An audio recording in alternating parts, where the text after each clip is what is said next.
Very good morning, good afternoon, good evening, depending where in the world you are. I'm Maury Pipero. It's my pleasure and pride to be the Dean of the School of Business here at George Mason University in Virginia. And I am really pleased to introduce our speaker and our session today on behalf of our Business for a Better World Center, because we believe that business is not only about making profit for shareholders, it is also about making a difference in the world.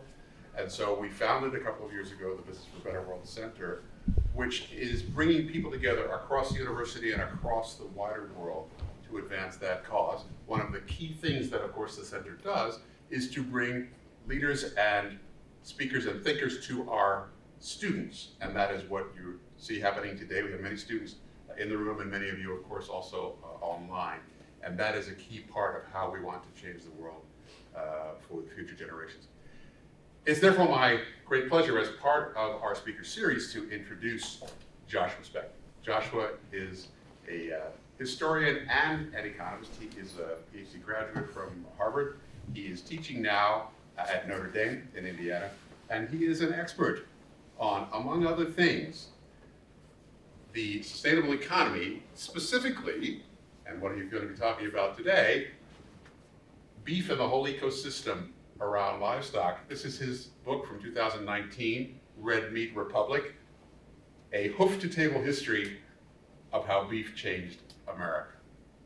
So, he is also knowledgeable on a range of other subjects. We're going to have a chance to hear from him today, but I'm going to let him further introduce himself and his work, and it is a pleasure to welcome to George Mason Joshua Specht. Thank you for Thank you so much. Thanks so much for that very generous introduction, and thanks so much to Rob and Lisa for inviting me, and everyone for being here. It's really an honor to be here.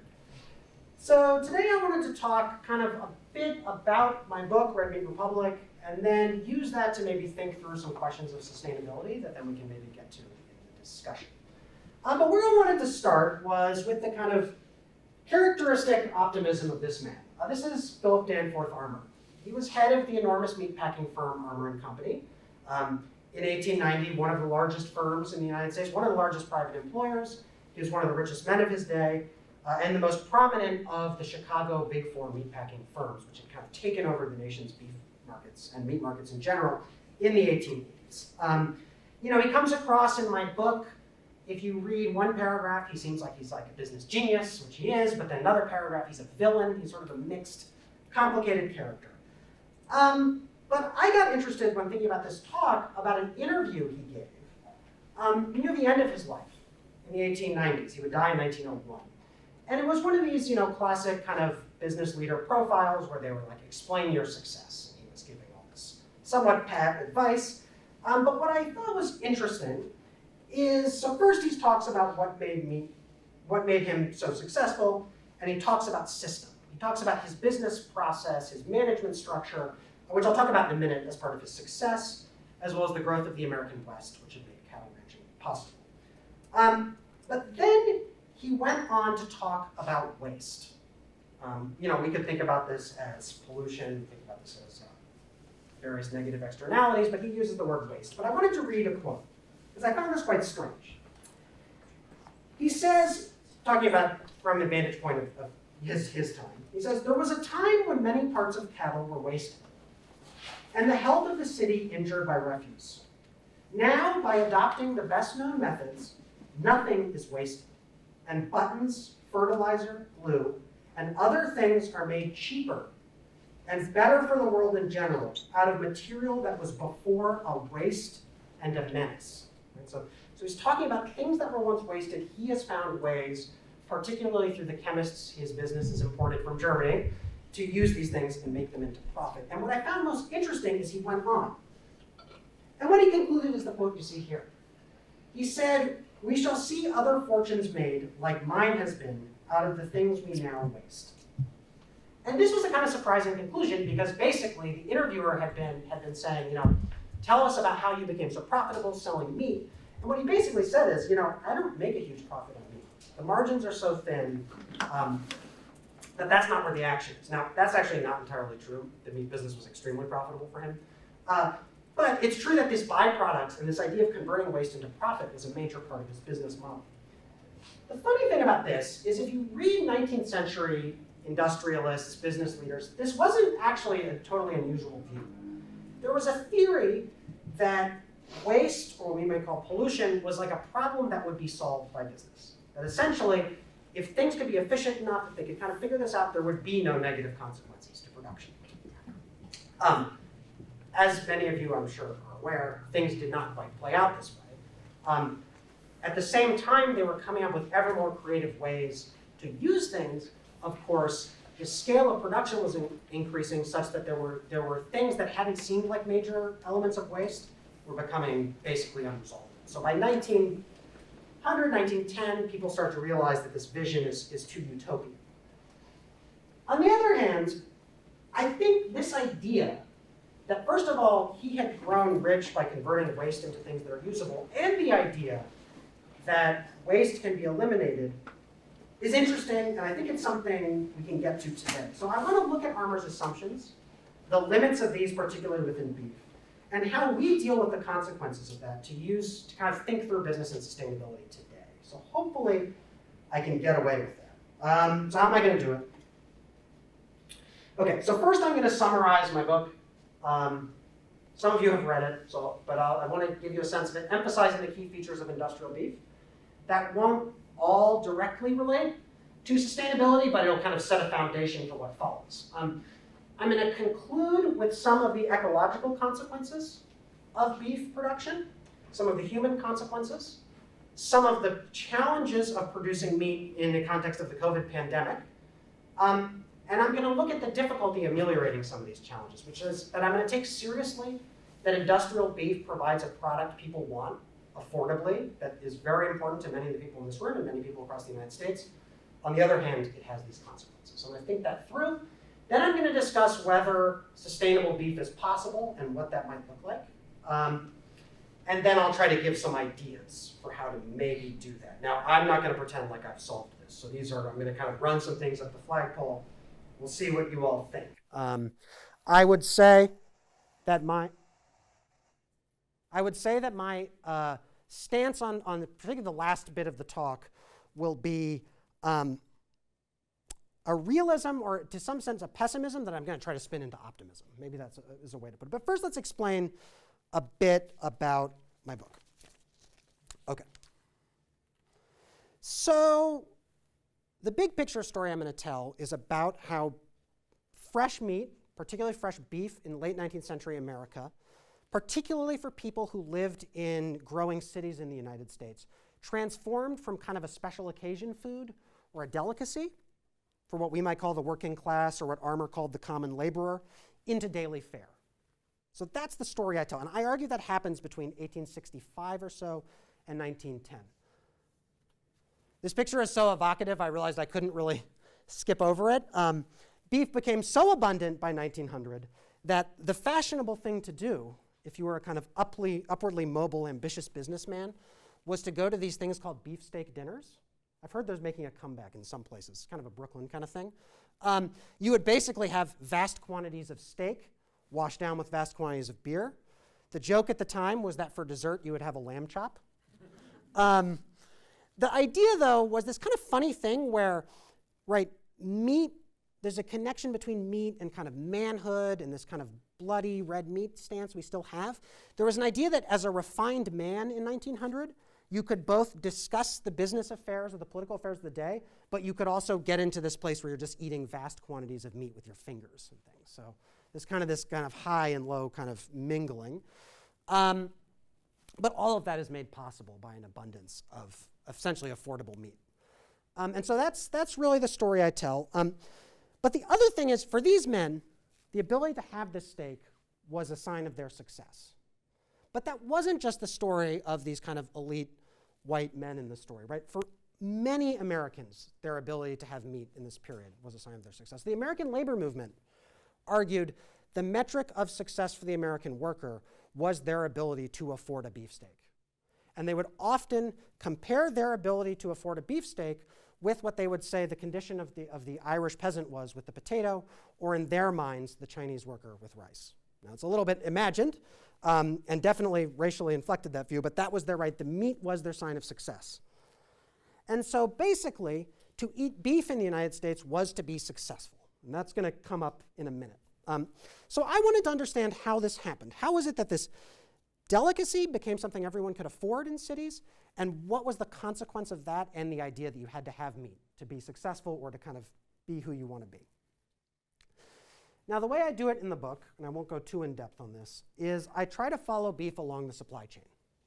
So the book is structured such that it starts with kind of land and ranching and ends with beef on the dinner table. So it's kind of, the title, Hoof the Table.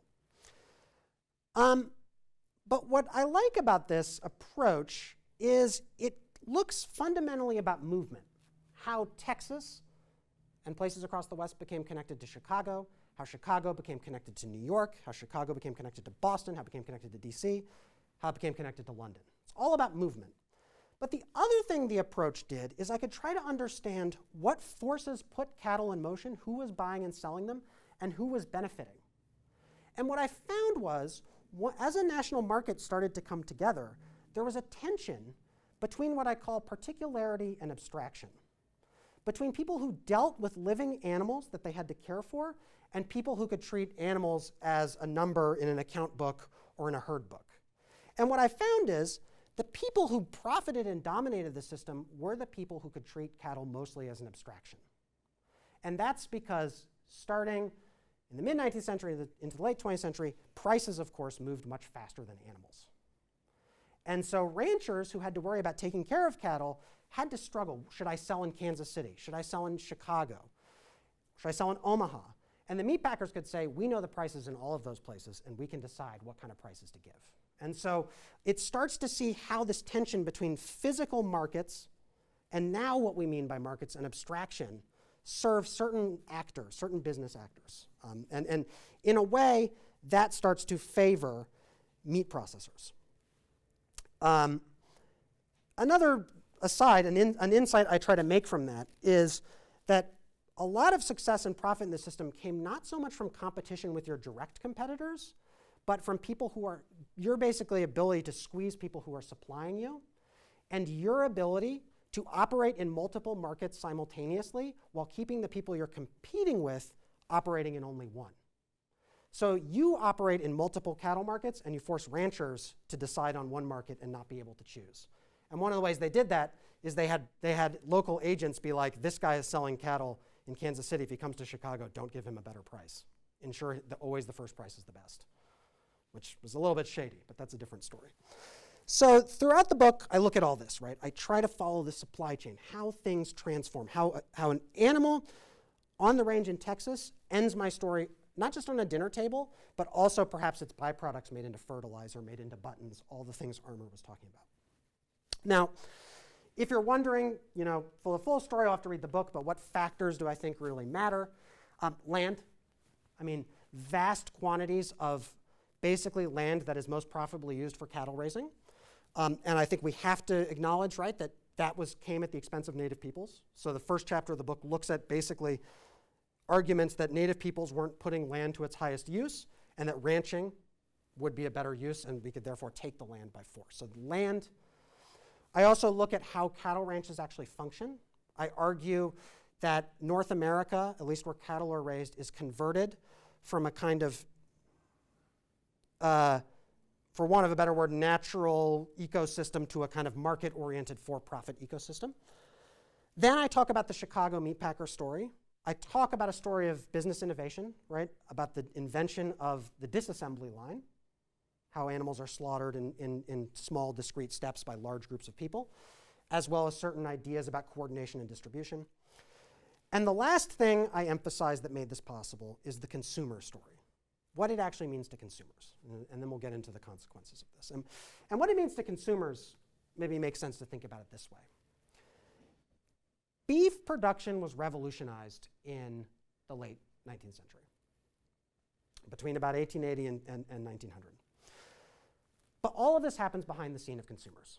So for consumers, the purchasing of beef changes very little except for in one key way. The price is very different. It's much, much cheaper. Now the prices vary a lot. It's hard to know exactly, systematically, but it can be 20, 30% cheaper. And prices are also fluctuating at this time. But there's a significant cost. There's a significant savings for consumers. And if you think about what beef means to people, right? I said to eat beef is to be successful. But also, with any food product, you cook it according to a recipe, or someone cooks it for you. And so you kind of invent your own meanings with meat. Right? Think about all the different recipes you cook with common ingredients that we might all share. And so consumers really don't want to think about that backstory, particularly people in the 19th century. They weren't concerned with that. As long as it was affordable and they weren't worried it was going to poison them. Which is why the only moments of real consumer pushback in this period we see are around issues of sanitation, which led to the Federal Meat Inspection Act, and issues of price. I'm going to talk about a price protest or riot in a minute. But other than that, it doesn't matter what the meat packers are doing. It's all happening behind the scenes. And that's how the packers wanted it to be. They wanted to have a revolution behind the scenes. So that's the last approach.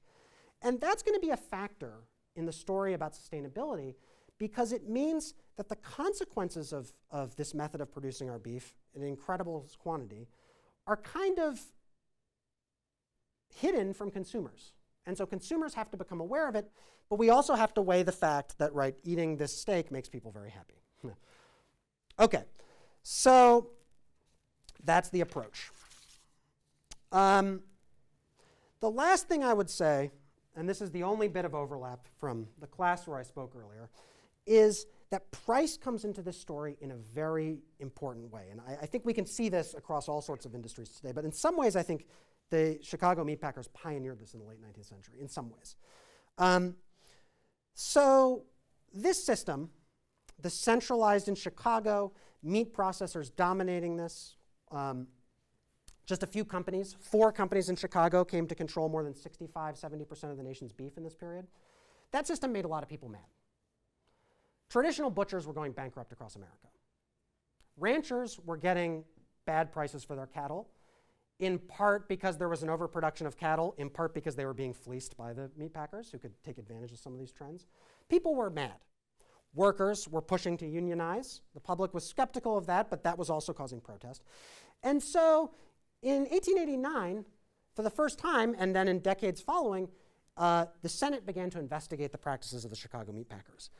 And Philip Danforth Armour, who I opened with, made an interesting argument. And this is the only quote I promised that I used earlier.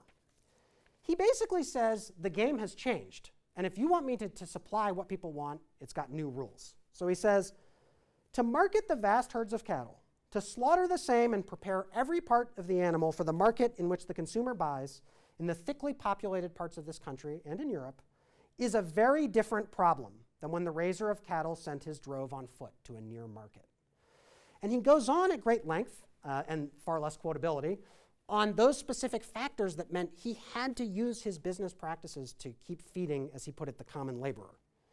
And so even if people are protesting, this is the way it has to be done.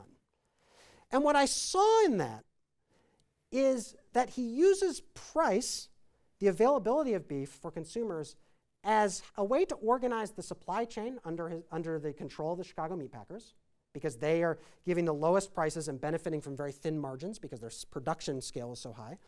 But he's also using it to justify what happens. Right? He basically says, if you are unhappy with this, you need to accept it because I'm giving people something they want. Something very important. I think we can't underestimate how important this meat was to people at the time. And so anytime there was a critique of production, it was framed as a threat to beef consumption, if that makes sense. So I'm going to return to that in a minute. But this was the core logic of the entire industry of industrial beef in the late 19th century. So we can maybe revisit this if people want me to elaborate. Okay, so that's the story of industrial beef, which I argue has taken shape by 1905, 1910. The story of the industry later, and then I'll get into some of the ecological consequences, is about 2 things. Okay, the first is that what I argue is the American model of beef, but also meat in general, because many of these packers are involved in all kinds of meat production and processing. The American model gets globalized, and you can see this especially post-World War II. To be successful is to eat beef. That American idea gets globalized. So beef is one of the few products you see as global incomes rise, meat consumption in general rises. And you see this dramatically. Almost everywhere in the world, people are eating more meat and they're associating increases in income with consumption of meat. So first of all, that's important, because if we see any consequences of industrial meat production, we're going to see a lot of challenges in terms of how important this is to people's diets globally. The other thing that happens is that meat production in the US changes a bit. I don't think that's, well, okay. So from 1900 to 1950, the Chicago meatpacking model starts to change. And that's because the Chicago meatpackers eventually accept unionization within meat production. They do that because they start to conclude that working with their workers will basically solve a lot of the labor unrest they've had, and perhaps there can be a more reliable way of doing things. They also accept federal oversight. There are a bunch of laws. Most famously, you may have heard of the Packers and Stockyard Act. So they get kind of tamed by regulators, and they accept union contracts. And so meatpacking remains a very difficult job and dangerous, but relatively well paid. And so in 1950, the industry has started to change. But then there's a technological change. Okay, so the system is stabilized in 1950. Railroads were key to this earlier story because it centralized everything in Chicago. Right? Railroads are a technology of centralization. Once you build a railroad, you can't easily move the track. Trucking becomes generally used. It's obviously starting in the 1920s, but really takes off in the 1950s and 60s. New companies emerge that move meat production out of Chicago and move to rural places. And so you all of a sudden have cattle being processed near where they're raised, which is a cost saving. These new companies, the pioneer in this is Iowa Beef Processors, IBP, which becomes Tyson Foods eventually today, one of the big four, new big four packers. They start to innovate in terms of distribution. So the earlier meat packers replaced wholesale butchers and still sold the kind of local butchers, retail. These packers after 1960 take that out of it and they get the supermarket ready beef, what's known as boxed beef, and various kinds of boxed meat products. And so these new actors starting in 1960, they take over. So the key companies being Cargill, you might have heard of their beef or meat operations, Tyson, which is formerly IBP, JBS comes later, it's a Brazilian company, and National Beef. So the old Big Four is replaced by a new Big Four. And so the firms change, but many of the dynamics stay the same. And so that's a shift. As an aside, starting in the 90s, Brazil, as a matter of industrial policy, decides to invest in a few key national industries, one of which is meat, which is why now the meat landscape of the world is dominated by Brazilian companies. JBS and Marfrig, which owns, indirectly controls National Beef. But many of the dynamics are the same because they still work with that price principle that I highlighted. Okay, so the 20th century, we see the globalization of the American meat model. We see a new Big Four, but many of the principles are the same as the story I just told. Now we got to briefly just summarize some of the consequences of this. I realized I put myself, when I started making slides about the consequences, I kind of skipped over the benefits. So we got to remember that they are producing a product many of us may eat, people want broadly, and connect with being successful. So there's a real product here that's being provided for people. But it has big consequences. So ecologically, right? And this is going to get into the sustainability question. This is about global meat production, but in the past year, the rate of deforestation of the Amazon reached an all-time high, or the highest in a decade, actually. It's near the all-time high. Over the past year, about 10,000 plus a little bit over 10,000 square kilometers of the Amazon were deforested, 80% of that for beef production, both in terms of ranching, but also in terms of soybean production for animal feed. That's important because Brazilian beef is not, unless there's been a very recent development, not consumed in the US, but through soybeans for animal feed, it gets into the global commodity chain. So this is all connected to global meat production. So first of all, deforestation. Deforestation, of course, causes a loss of biodiversity. It also causes major greenhouse gas emissions through fires and also the loss of trees. So there's that. Beef production is related to global emissions. This is, well, it's kind of an ongoing question of people's research of exactly how much. But relative to all sorts of other kinds of food, of course, it is much more resource intensive. I mean, the best way to think about that is an animal is basically a machine for translating less delicious food for us into more delicious food, meat. So grain, we might not want to just eat corn, into edible meat. Now, cattle can eat grasses and things, and this is a debate around regenerative agriculture. So it can put marginal land that we can't consume to use, but that also hasn't yet scaled, which I'll get to in a minute. But largely, there are ecological consequences to production, even if we can discuss some of the specifics. There's also human consequences, of course. This is a photo from the Chicago's back of the yards neighborhood in the 1890s, and enormous poverty that many meatpacking workers were in. There are still serious labor questions about meat processing. I'll let you investigate those on your own. But there's other ones. Ranchers are still frustrated.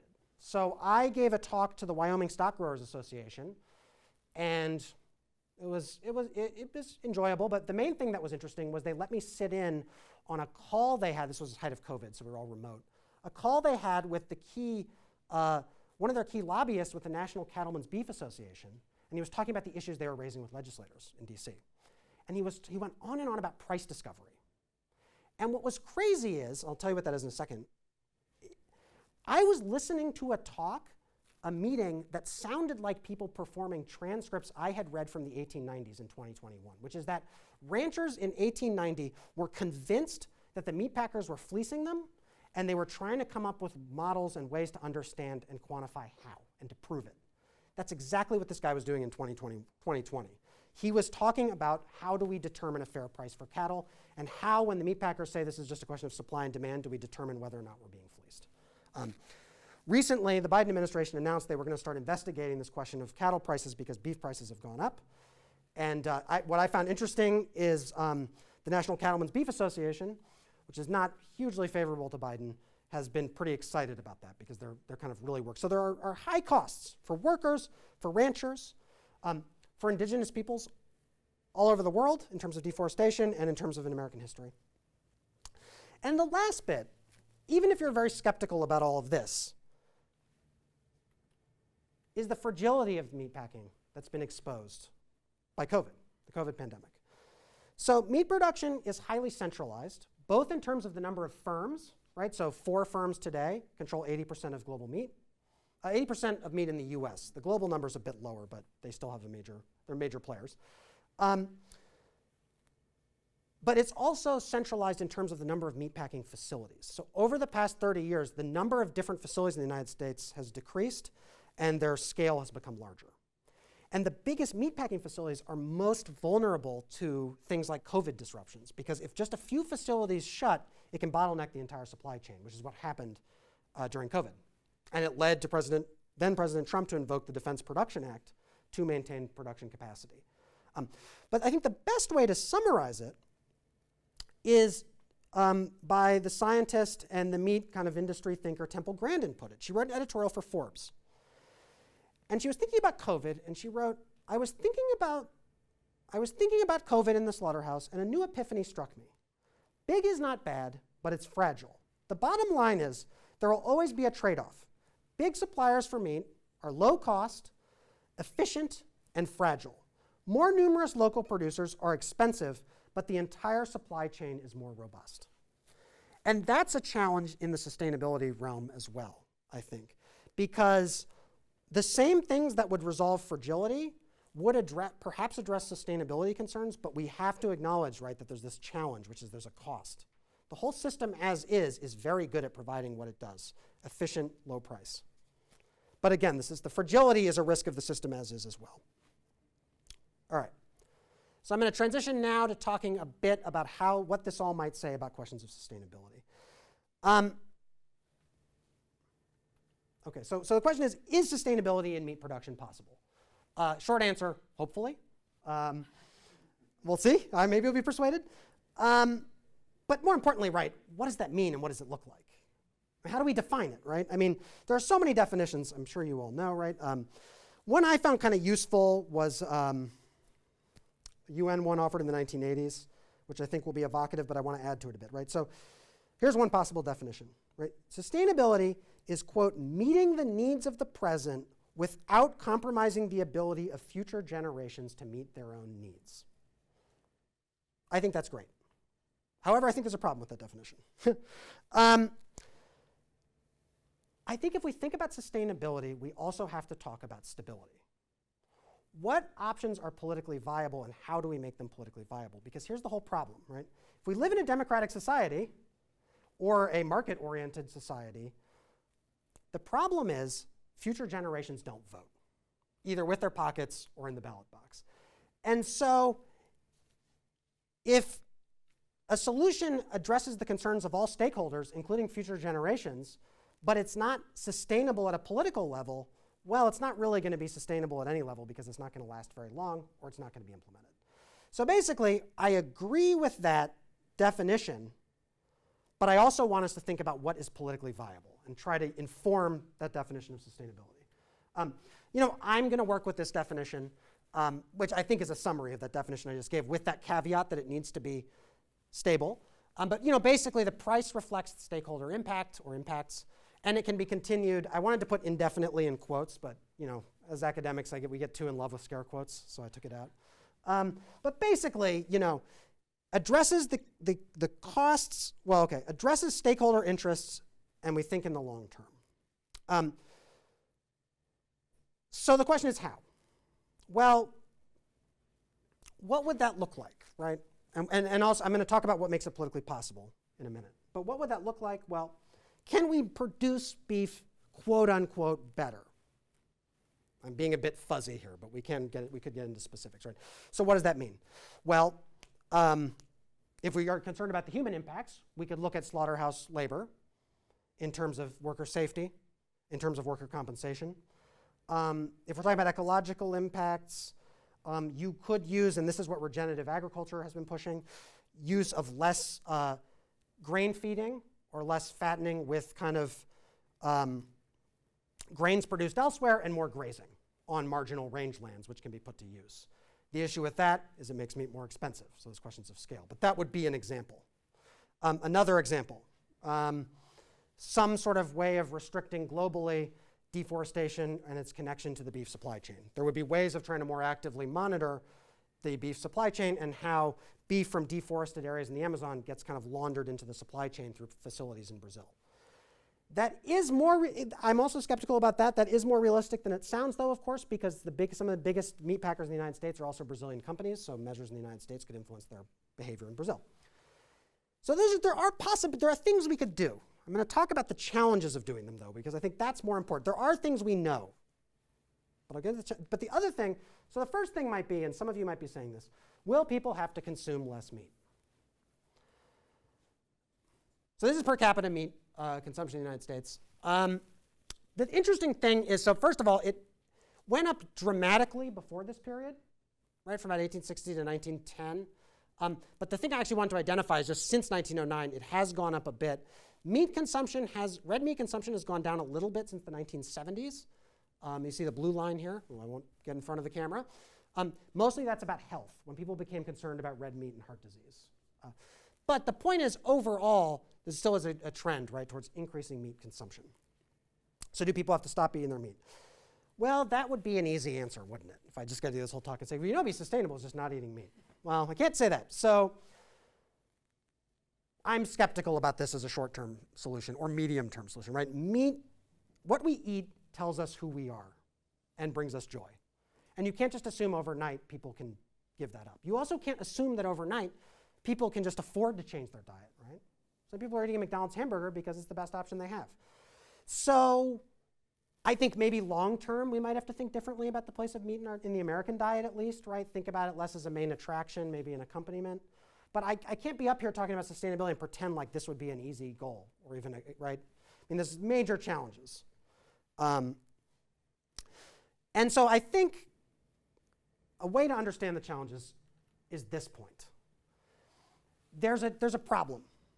If the whole system has been optimized for price and it has these unsustainable concerns, any attempt to ameliorate the challenges, the consequences of industrial beef is going to raise the price. This is the core problem, right? If we try to reform beef, it's going to be less affordable. And this is a picture from 1902. In 1902, there was a price spike in the price of kosher meat in New York City. And actually, there's a price spike in meat in general, and this protest started in kosher butcher shops, but it led to massive demonstrations across New York, and people ransacking butcher shops as there was a fight between local butchers and the Chicago meatpackers. But the point was, when the price went up, it became politically unsustainable because there was this massive protest. And the challenge we have today is, if we raise the price of meat, and that will happen, debatably how much, through certain kinds of reforms, there's a political risk. So I would argue that unsustainable expectations are baked into our price of food, particularly meat. And that's the thorniest issue. So for the last few minutes here, I got a little bit of time. The last few minutes, I'm going to think through what we can do in light of that, but that's the thorn. Right? If that's the heart of the talk, a system that's optimized for price, any change is going to have price consequences. And hopefully you all have some good ideas, or at least can build on mine, because I've been working with this for a while. So all right, what do we do? I think there's things that are doable. I mean, I gave some earlier, I guess. But there is that political challenge, right? How do we make a sustainable solution sustainable politically if people are going to be that upset?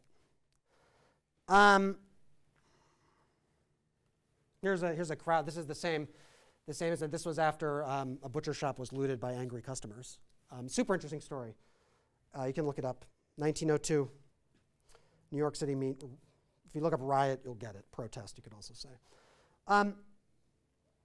Well, I don't know, right? I mean, so price is going to go up. So the easiest question, but one that I think is unrealistic, would say, well, we need a society in which meat is more expensive and people are better able to afford it, right? A more egalitarian society. How do we get that politically? I don't know. Here are some ideas. Okay.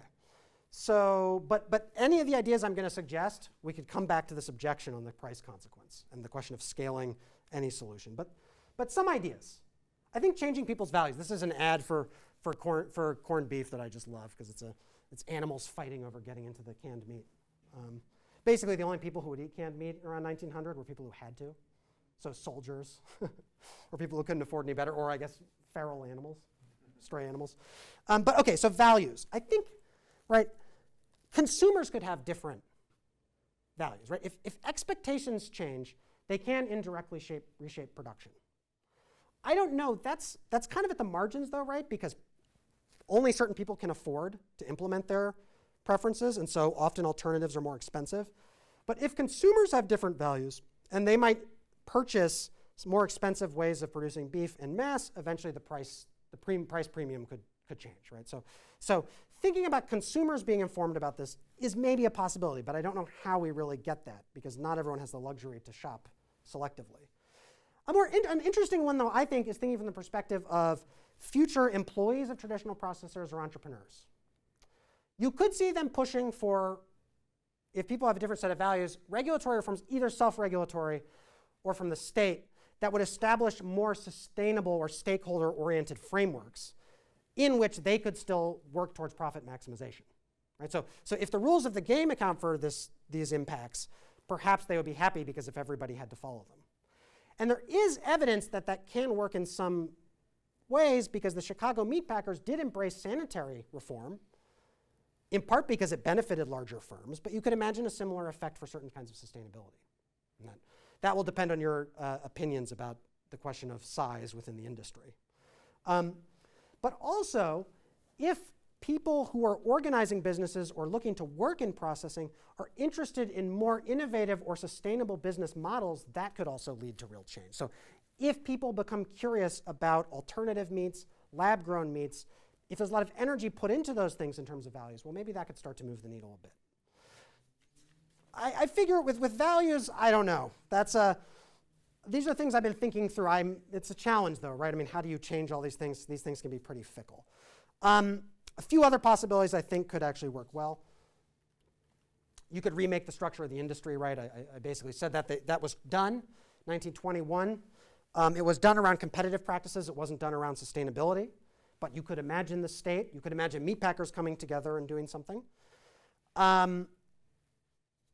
You could think, actually, this still would have the price problem, right? Which is that remaking the industry structure would prevent them from optimizing from price in the way they had, and so prices could go up for consumers. So again, this is still a challenge. I think thinking of ways to make people better able to afford food would have to be part of any solution, because you still would have this core challenge. But that has its own problems, as we know. The other thing you could do is think up and down the supply chain. What's interesting is that technology in the 19th century favored centralization and scale. If you think of railroads, technology today is favoring certain kinds of decentralization. Or ranchers are trying to leapfrog the supply chain. Ranchers now are engaging in direct-to-consumer sales. Ranchers are now engaging with modular slaughterhouses that decentralize slaughter and processing. I don't know how well that will scale, but ranchers want to get into it because they're angry with the traditional processors. So maybe over time that could work. There's really interesting stuff being done with blockchain and tracking specific animals and steaks. It's really only a thing at high-end steakhouses. I don't know if anybody's seen this, like you can scan a little QR code for your meat and like learn its whole life story. Of course, this is only on the higher end, but perhaps it could take off. But like I said, the one piece of good news is that the status quo is something that people who are cattle raisers are very frustrated with. So maybe an alliance between cattle raisers, people thinking about sustainability, would be viable. Another possibility, and this is one I'm kind of into, is the question of who can make profit from a critique of traditional food processing. So I'm here raising concerns. I said this to my talk earlier, right? I mean, I'm not like making huge amounts of money talking about the problems of meat, right? I mean, I'm not complaining, but businesses, if there are businesses that in their business model raise a critique of traditional food processing, that is something that would force traditional processors to respond. So for example, the enthusiasm about lab-grown meat. I'm not going to pretend like lab-grown meat is going to change things overnight, because I think they're pretty far off on some of this technology. But that, from startup companies, has forced companies like JBS, like Tyson, to actually start thinking about lab-grown meat and investing and looking into something like that, which can be produced more sustainably. So the key is the emergence of companies who can profit from a critique of the status quo, because I think that you see in all sorts of fields that have certain kinds of disruption. There's a caveat to that, of course, which is that you need consumers who are informed enough to be wary of certain forms of greenwashing, right? It can't just be a claim to market your thing that has the same consequences. You need people or some kind of oversight to prevent that kind of dynamic, or else this won't work. But to start to wrap up, right, the key goal and challenge is to think about how meat prices can be more reflective of the consequences or the impacts, but also be affordable. I almost feel like that's a contradiction, right? But the price currently does not reflect the consequences of meat production. And unfortunately, the hardest bit about that is not just getting the price right, it's also getting the price right with the political consequences. And so at the very least, I guess, the push here is to think broadly in terms of political dynamics when we talk about sustainability. So even if I can't give you an answer on that, I think that's what I want to stress. And so it requires thinking about, I don't want to overstate this. I don't want to pretend like thinking about sustainability means like, you know, a hamburger will be like $20. But it does mean thinking about things being slightly more expensive, and perhaps either how people can be better able to afford it or become kind of intellectually invested in the benefits to be gained. And by the way, you can see this all over the world. There are lots of countries that still their meat production has major sustainability problems, but where the baseline expectation for its cost is a bit higher. And all across the supply chain, there are ways that that is not just taken away in terms of profit, but also shown as certain kinds of benefits. Okay, so I'm going to wrap up. All right, so basically, affordable, quality, fresh meat became the expectation for Americans between 1865 and 1900. That assumption or that goal globalized in the 20th century. So a challenge in the United States has become a global one. And that's that optimized for low prices with a highly concentrated processing system that benefits from the scale and distribution of this meat packer model, which if some of you want to look at how it works, you can investigate that, right? But it has serious environmental consequences because it's optimized for price. And because it's optimized for price, that attempt to address its impacts will raise prices. So I tried to suggest some solutions, But I think with all of them, what I'm trying to suggest is our way we think about sustainability really needs to consider this political stability factor and how to make people happy with that. So that's it. Thank you so much. If people have any questions, I can talk about the book more broadly too, if you're skeptical about parts of that. But yep, thanks.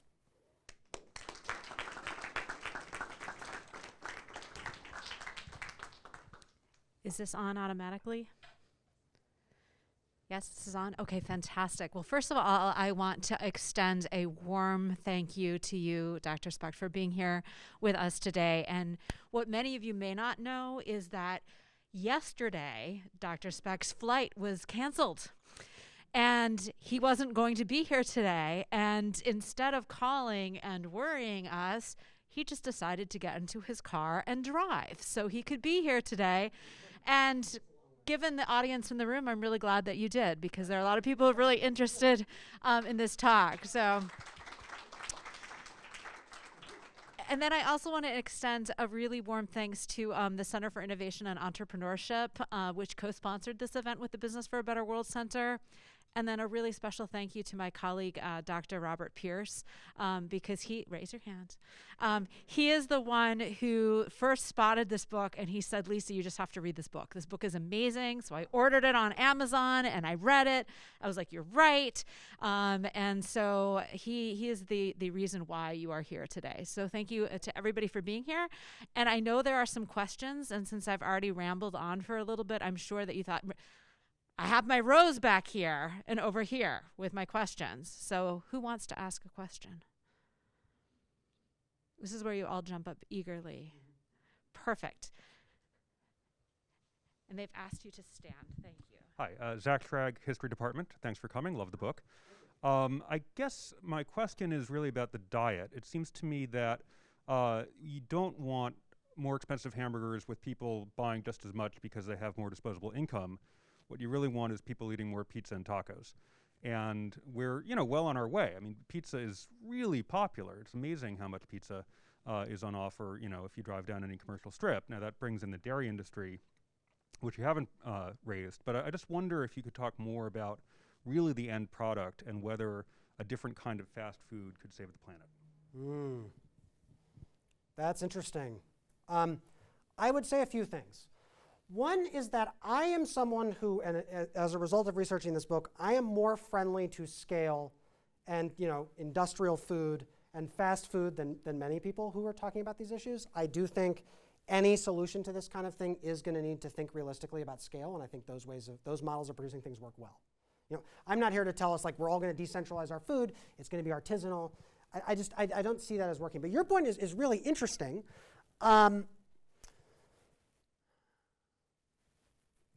I don't know. I think that is going to be necessary. I guess there's a question about time horizon. It's like we have to, with all these things, we have to be thinking about short-term patches, medium-term action, and long-term changes. And I think the diet one is like a longer-term kind of one. I guess I may be skipping on the question, but it's a real challenge. I think the solution, though, is going to come from those kinds of angles you're getting at, more than imagining a world in which there is no McDonald's. It's about forcing those companies to change how they do things rather than imagining they don't exist. So actually what I'm going to say is I want to think about that a lot, because I think that's a super interesting way to frame it too, is people eating things like pizza and tacos. Yeah. Thanks. Great. Next question. Yes, wonderful. There's two of you in a row. Perfect. Hello.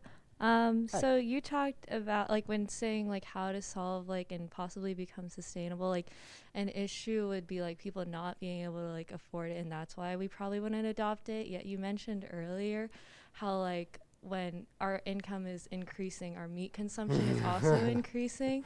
So do you really think it is that issue, or that maybe meat is too deeply rooted in our culture? Great question. When you use the word yet, I got nervous, because you got me. That's a really good point. There's a little bit of a contradiction there. How do I put that? How do I think about that? Yes, I think in some ways I'm going to have to be realistic here. I do think meat is too deeply ingrained in our culture, and I think it's a problem. All I'm saying is to pretend, I guess, like we could just change that overnight is not going to be enough. I think that can be a goal, but we have to think differently about it. And I also don't want to like demonize people's food is really important to them, very personal. So I'm also thinking about that. But I think your criticism is a good one, and that's why how I was kind of framing it at the beginning was like, I'm trying to be optimistic here, but I have these concerns and there's these real challenges, and I think you point to a really good one. I would say that there's two things going on there. The income thing is in a way about global diets, and I think today in where the United States is, there can be a slightly different relationship to it, but that's going to be a problem, is that change in global diet. And kind of reframing how people think about meat. So I think that's the long-term battle. Framing meat as a different part of our diet and framing where it is in the story. I mean, one thing to say though, the Wyoming stock growers will not be happy with me for this, right, is other kinds of meat also have less of an impact. They still have impacts and there's still sustainability questions, but beef is one of the most challenging ones. So changing what you eat, could think about it. And there are different ways to produce beef. I don't want to get in too much trouble with the stock growers. But yeah, I think it's something we have to think about.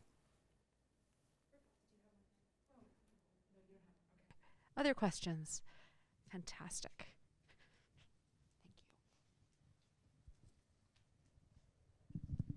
How you doing? George Perry in the Foundations Business here at the Business School.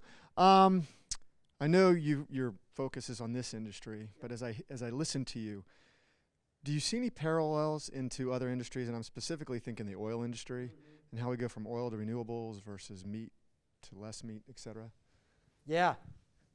I mean, great point. And I thought about bringing that in more explicitly because, I think when we talk about sustainability, I feel like, I'm curious what you all think, like when I hear companies that are taking the most action on sustainability, they often are in industries where it's also more doable, which is to say some companies, there are things we all engage in that some companies are doing, like oil production. Now with meat could be a little different because you could say, okay, well don't eat meat, but it's similar, right? It's a thing everybody wants, and unlike lots of other industries, it's something that has these really big consequences. So it concentrates, all of our impacts are concentrated in a few key industries. And so I do see those parallels. And I think the hardest thing about it is that these are the places where it's most important, but also the place where A, it's the most challenging to change, and B, as the public, we are the most complicit, even if we want to focus on those.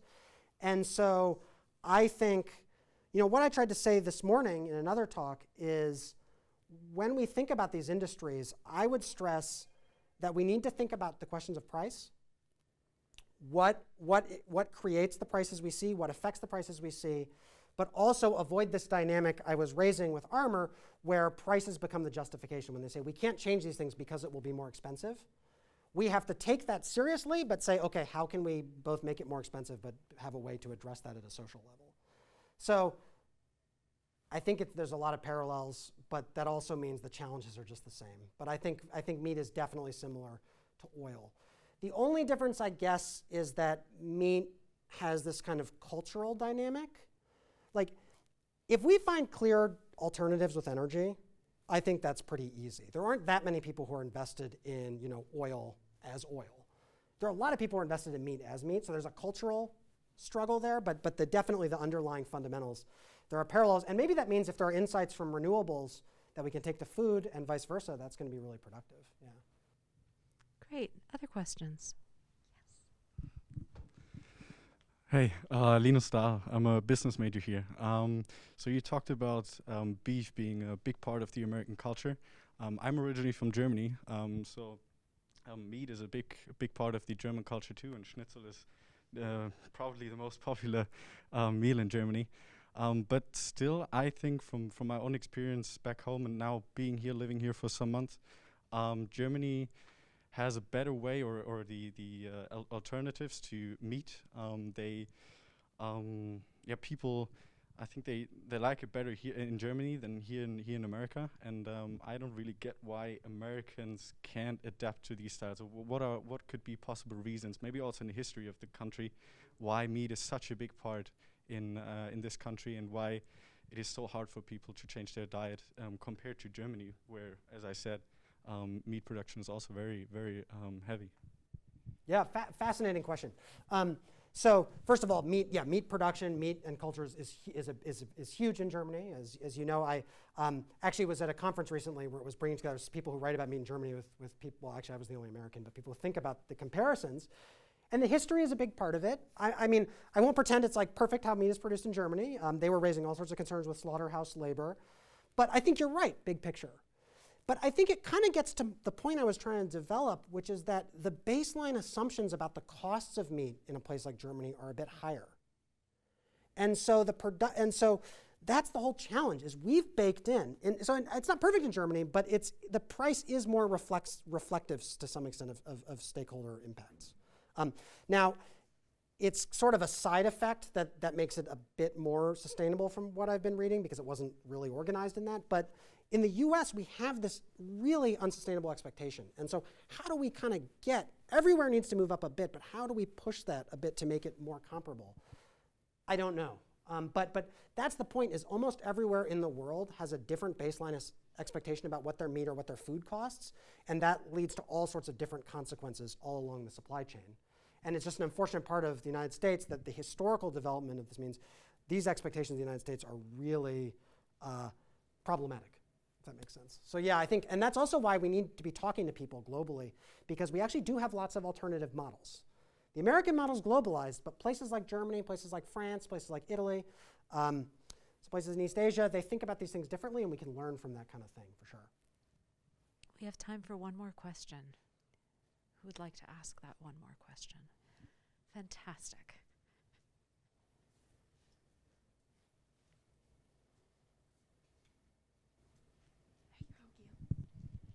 Okay, so could you expand on the meat substitute topic? So I guess my question is, how do you think traditional companies can respond effectively or keep up with the times in response to lab-grown meat or meat substitutes becoming more popular? Great question. You know, let me I'll move back to the slide with the nice pictures here. Well, I think there's two answers, right? I mean, so you're asking how will traditional processors adapt, kind of? Yeah, I think there's two answers. I mean, there's one is the kind of scary, cynical answer, right? Which is that, well, that's just a public relations question, right? They need to manage people's frustrations, come up with some messaging, and essentially maintain the status quo. I think that's short-sighted. If you look at all sorts of industries around the history of regulation, oftentimes the ones that most aggressively try to push back against criticism, they end up having to embrace it anyway. So I think the longer-term strategy would be to try to adapt, but I'm not going to be unrealistic and say they will. But I think the thing to do is to take those criticisms seriously and try to think about developing not just an alternate narrative of their process, but adapting the process to fit that vision. So they need a vision that fits with the expectations of society, and society and all sorts of interest groups in society need to hold them to a better vision. And so that's the effort of us, the consumer, but also the effort of ranchers. It's the responsibility of workers. And so they need to articulate a vision that we hold them accountable to. And I think they will if that kind of thing happens. Now, of course, they're massive companies, so they're not quite as agile as a smaller one, which maybe opens up opportunities. But was what I think about it. Great. And so with that, again, I want to say thank you to our speaker, Dr. Specht, for joining us today. Thank you very much to all of you for coming out and supporting this very important discussion that goes to the heart of what we're trying to do at the School of Business, which is really investigate the ways that we can talk about the complexities of business and businesses' role in creating a more equitable and sustainable planet. So thank you so much for your time today. Thank you. Appreciate Thank it. you all for your questions.